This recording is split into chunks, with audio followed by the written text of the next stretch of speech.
Genau wie ich befürchtet habe, Fripp. Die Presse macht eine Sensation daraus. Mr. Winters Peterstrakte 1. Jetzt kommt die ganze Sache wieder hoch. Leg doch die Zeitung weg, Robert. Was geschah wirklich in der Bucht von Mandalay? Schmierfingen. Guten Morgen, Fripp. Guten Morgen, Mrs. Lacey. Ich wusste nicht, dass Sie Das heute... konnten Sie auch nicht. Ich dachte, ich schaue mal kurz vorbei nach allem, was gestern passiert ist. Mr. De Winter ist in der Bibliothek. Mit Oberst Julian. Der Oberst kam vor einer halben Stunde. Unangenehm. Soll ich ihm sagen, dass Sie hier sind, Madame? Nein, Robert, das störe ich besser nicht. Wie lieb von dir vorbeizukommen. Guten Morgen.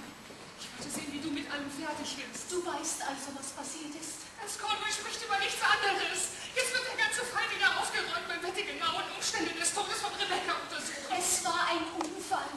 Ja, gewiss. Aber warum ist Oberst Julian dann hier?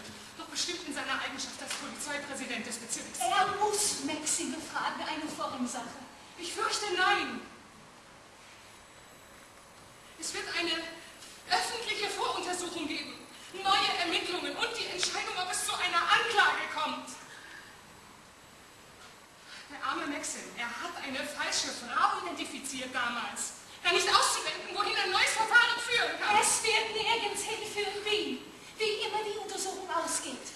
Maxim hat nichts zu befürchten.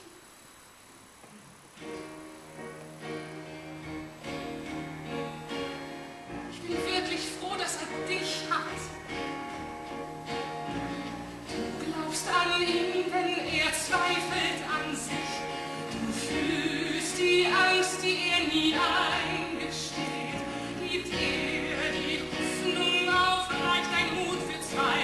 Du zeigst ihm einen Weg, auf dem es weitergeht. In dir ist die Stärke einer Frau, die kämpft um den Mann, den sie liebt. Denn sie fühlt, dass in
Madame, Sie hätten mir mitteilen müssen, dass Sie die Zimmer umzuräumen wünschen. Das will ich nicht, Mrs. Danvers.